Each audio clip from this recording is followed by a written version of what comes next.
Hi, Dan. Hey, Gabrielle, how are you? Here we are back on the podcast. Great to be back. It's the end of the week. It is the end of the week.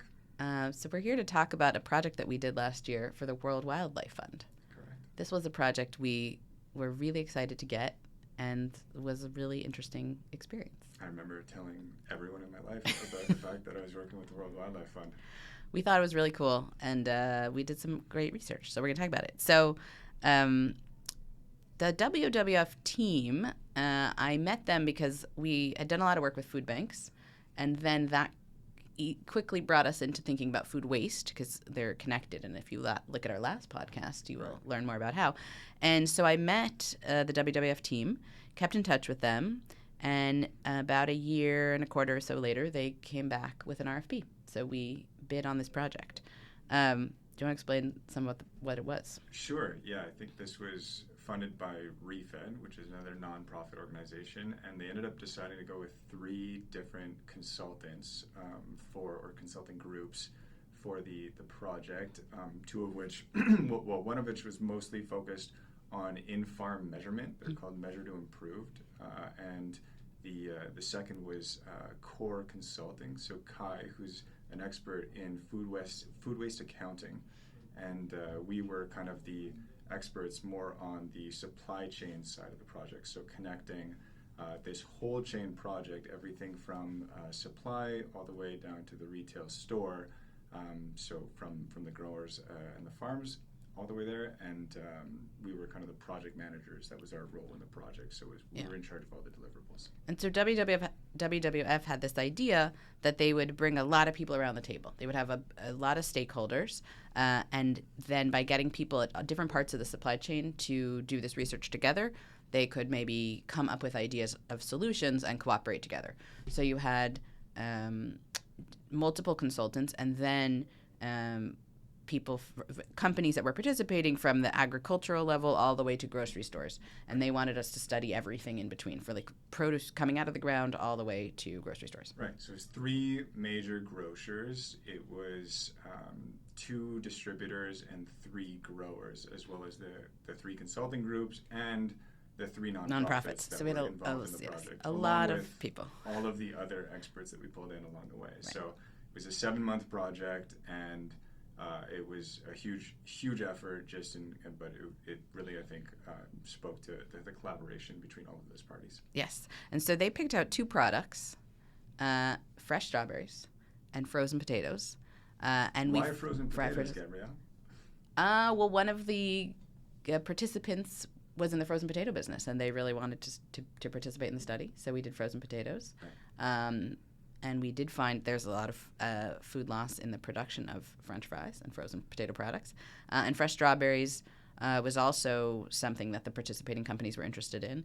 And that's a little more obvious as to why there's food waste I think in the fresh grocers strawberries. had an especially high interest in the fresh strawberries. Yes. As this extremely fragile and also high value item that I think holds a lot of value in the customer's perception of Yes. like the food quality within their store. And so saving on improving shelf life, improving quality of the fruit, and increasing sales of strawberries was really interesting to them. Yes. So let's dive into this research. We'll focus on strawberries to just narrow down our discussion here. So we started at the farms. Well, I should say we started with a lot of background research. Yeah. There was 2 months or so of learning about food waste, learning about the strawberry industry, talking to experts, lots of interviews, lots of articles and things that we read. Yeah. I remember making a matrix of Yes. all of the potential causes along every single process within the supply chain, within each node, as well as any proposed solution that had been existing from other research, other case studies that had been performed. Yeah. And we were able to kind of hone in on where our focus might be when we go on site and when we go visit these farms and when we go visit these retailers to try and determine the hotspots and quantify it. So we got out to California, I think it was in June. You and I went. We also had an intern, Olivia, who was wonderful, who helped us on this project. Yeah. And we got out to California. We went to the farms with all of these colleagues that we mentioned, all the different teams. So there was a lot of people. And it was pretty cool to see strawberry farms. Yeah, Can you explain a little bit about the sampling methodology? Because we were taking, we wanted data on how much food was being wasted, how many strawberries were being left in the field, and we, along the consulting firm that specialized in agriculture, they proposed that we do field samples. So can you explain how we took these samples? Yeah, it was really. Once I saw the methodology, I was like, oh, that makes sense, and it was really awesome to see. Also, as we were performing it, the farmers actually buy into this process and then come out of it being like, wow, I could do this myself. And I think tracking the loss is maybe something that's extremely valuable that we're not doing ourselves just yet. So in terms of the methodology, we looked at a defined length within a furrow or within one basically aisle, let's call it, or one row of the farm.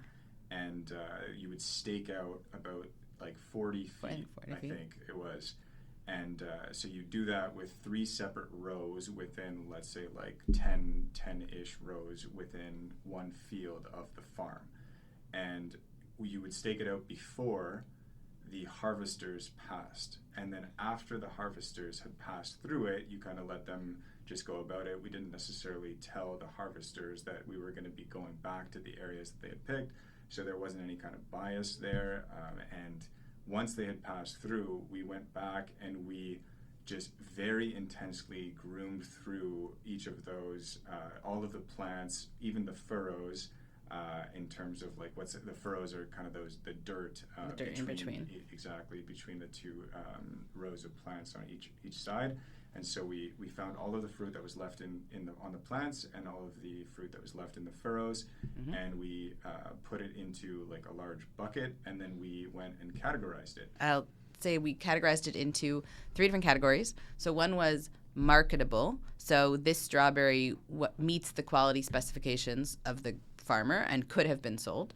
The second was edible, so it could be eaten by a human, but it wouldn't meet the specs. So that would be like, it was a little bit malformed, it was a little too yellow or white, it was maybe too small, bronzing, different kinds of things. So you're like, I'd eat that, but it wasn't a perfect strawberry. And then the third, non-marketable, non-edible, just like no human would want to consume this strawberry. So we categorized them all, and then we weighed them, each category. So then we understood the weight of the strawberries that were left in the field. And then later on, we got the total amount that was harvested from that exact area from the farmers. And then the consultants who were specialized in this agricultural research, they used a methodology that they developed and with also WWF to then figure out what was the proportion of strawberries that were left in the field. So that was something. We did it multiple times, multiple days, different fields, different farmers. Throughout the growing season, right? And that was the important part, was to capture it maybe at the beginning of the season when there was less disease and pest pressure, and the plant canopies were smaller. That was an especially high challenge in terms of the harvesters getting all of the fruit off of the plants. And then later in the season, the canopies were larger, so it was harder to find the strawberries, and there was a little bit more disease pressure. So we were expecting to see higher waste on the latter side of the season, but in the end, there was about 15% of marketable fruit left on the plant in both the beginning and the end of the season. Right. So we went in June, and then our colleagues went again later in the summer, early fall. And there's a bunch of the reasons you just mentioned with the plant size. I would say also labor was a major theme. So we saw the harvesters, and they're working by hand, picking directly into a clamshell.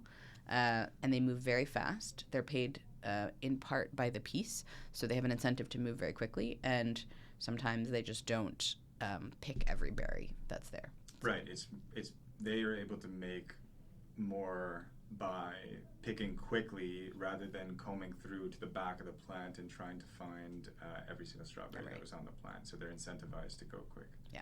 They were actually like running for a lot of working very hard. Working extremely hard. So from there we went to the pack house, where then these strawberries, they were already in the clamshells, but they were sort of processed and organized for distribution.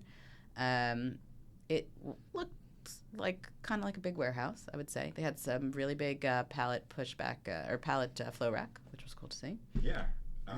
And they had an inbound quality inspection where they were kind of filtering and assessing the quality, and they would actually give they would check to see that the quality coming out of the farms was good enough to pass the fruit, and they were ensuring that when it got to the retailer downstream and they sold it, the retailer wouldn't be rejecting it. And even then, I think we found that at the outbound side of the pack house, there was still about 5.7% of all strawberries sent to the retailers got rejected at the retailer's dock doors. Right. Not all that 5% was waste, because a lot of it got redirected it one way or another to other consumption avenues, but it was not accepted by the grocer. Yeah, I think it was around 1% is what actually didn't end up making it to human consumption. Yeah.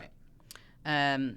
So then from the pack house, we went to see distribution centers, and we saw 3 different distribution centers, 2 which were automated, 1 which was more manual.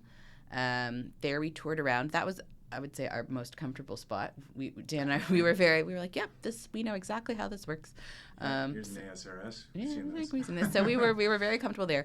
And the data that we got from the pack house and from the distribution center, that data was from the transactional systems that run those facilities. So we weren't getting that data in the moment on site the way we were on the farm. That was more like we had discussions with the companies before and after, and we requested data, and then they sent us spreadsheets. We were trying to understand, especially I think the timeline at those nodes, right? We had the data in advance of going there. Right. We knew the quantities of waste, and we didn't see a lot of waste in either within the inventory story of each of those different nodes. But it was really interesting to see, especially at the distribution centers of the 3 grocers, where some of them were trying to have 2 days of supply, whereas some of them were trying to have 5 days of supply of this extremely short shelf life berry. And so that was something that made its way into the report. And I think people who are in that space are going to see that 1 to 6 days of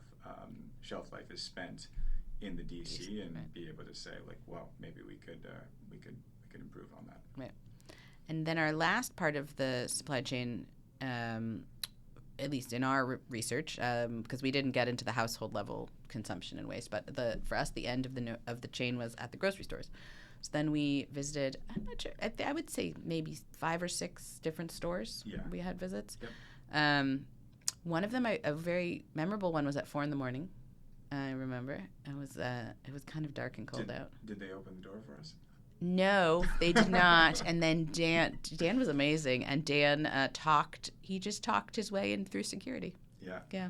Through the staff, the employee entrance security at 4 a.m, and they let us in. They weren't expecting us, but then they let us walk through their whole backroom storage. That was the only little mess up on the scheduling, but otherwise it was good. And we did multiple stores for each of the different retailers. So that was very interesting. And we got to talk to the grocery store managers and the produce managers and the people who do the produce, filling the shelves. And then we went into the back of the grocery store to see the back rooms and look in the coolers and look at the docks and talk through the whole process. And that we found about 9% on average between the 3 retailers. 9% of the strawberries that went into grocery stores were not consumed by humans. Yeah.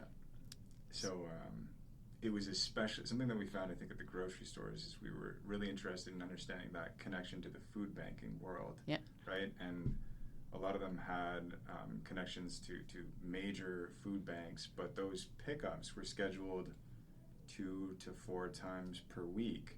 And grocers really want to hold on to their strawberries until the very last second, until they go white, basically. And so even just waiting 2 days for that berry to go out to a food bank means that it's very difficult to kind of rescue or redirect that fruit at the end of its life at the retail stores. So. Yes, and we also saw in that situation a clamshell that had maybe 1 or 2 berries that were decayed, but the rest of it looked pretty good.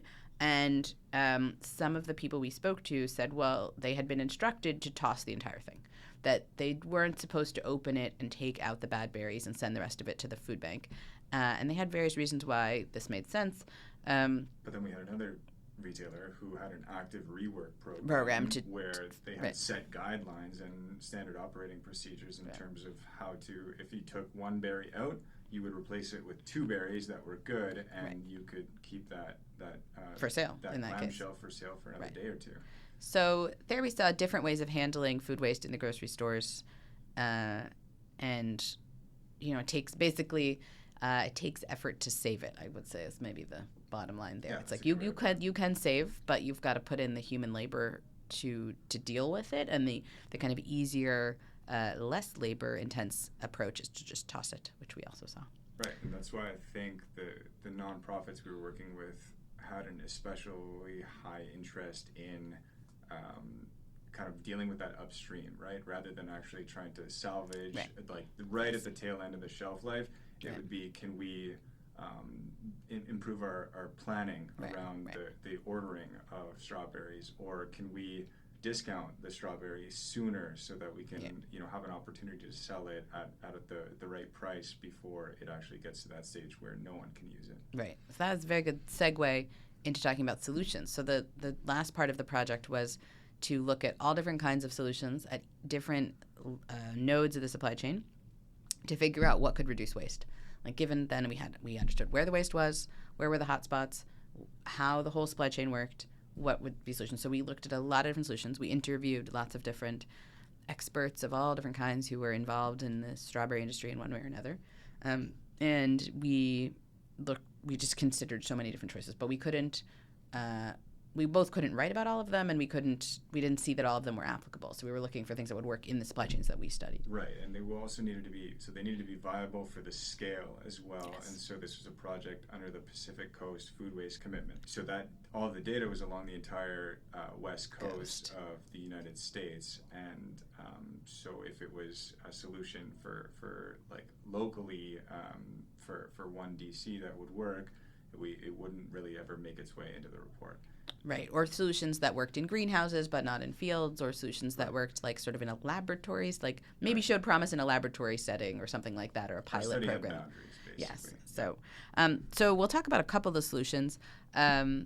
One that was important in the agricultural side, they're definitely collecting more data. So you mentioned that the farmers were interested in the measurements we were doing. So kind of encouraging the farmers to do some of the same measurements and understand the waste in their fields. That was one recommendation. Right. When they saw that 15% of their fruit were being left on the plant or in the furrows, they said, "Whoa, that's a lot of dollar signs." Yes. So they, I think, just knowing where that's coming from. Maybe is it dependent on a certain type of strawberry, more or less, and then they can go and allocate resources or labor to try and get a little bit more.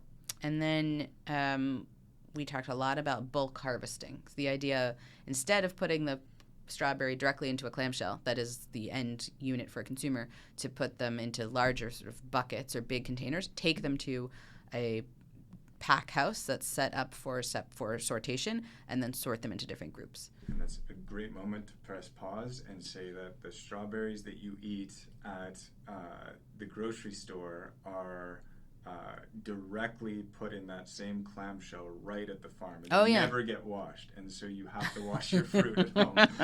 Yeah, no, it goes right in the clamshell and isn't touched. It isn't touched until you buy it. Until you buy it, yes. Yeah. So bulk harvesting, why would bulk harvesting help the waste problem? It would help the waste problem because there are certain standards for different markets, and so as they're picking, they know that, okay, if this is going to be domestic strawberries or export strawberries, it has to fit into this exact size category or this exact color category. And if we just completely eliminate that sortation process upon harvest, they can focus just on taking every single ripe fruit there is off of the plant and getting it into like a single container rather than trying to have like the final container, packaging it up. It'll just save them time, and so they can get a lot more, let's say, weight of fruit, just total mass of fruit, and then we can deal with the sortation down the road at the pack house. Right, and then you can save all kinds of berries that might have been left in the field. So ones that were too small, a little bit malformed, maybe those could go to the frozen market or the juicing market, or berries that are perfectly fine for the domestic market, but they didn't pick them because they were picking for international. Those would make it into the domestic market. So that's the benefit of bulk harvesting. And the retailers were even part of that conversation as Definitely. well, right? In terms of, would there be an opportunity to open up kind of this small berries category, totally Yes. viable fruit, just underneath the current size specifications, so lowering those specifications, and that was one of the motivations of this being a whole chip project. Yeah. We also looked at different kinds of software solutions. One that we found interesting was at the retailer level, and that was demand planning software that would help a company better plan what produce to buy and how much produce to put in its stores. Exactly, yeah. So something that we saw at the stores was certain stores had not enough backroom storage to house all of the fruit that needed to be maintained in the cold chain. And so if they got one pallet 1 day too soon of strawberries, that could be sitting out on the dock or sitting out on the store floor for overnight.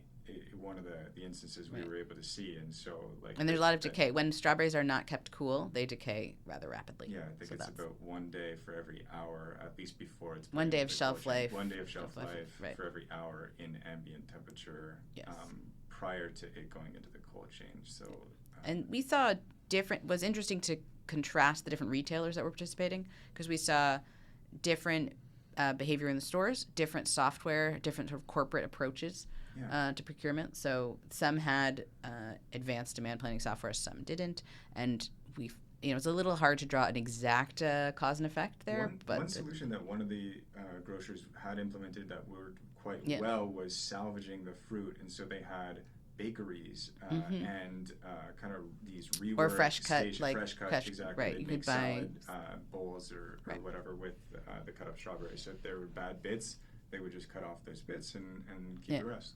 Yeah.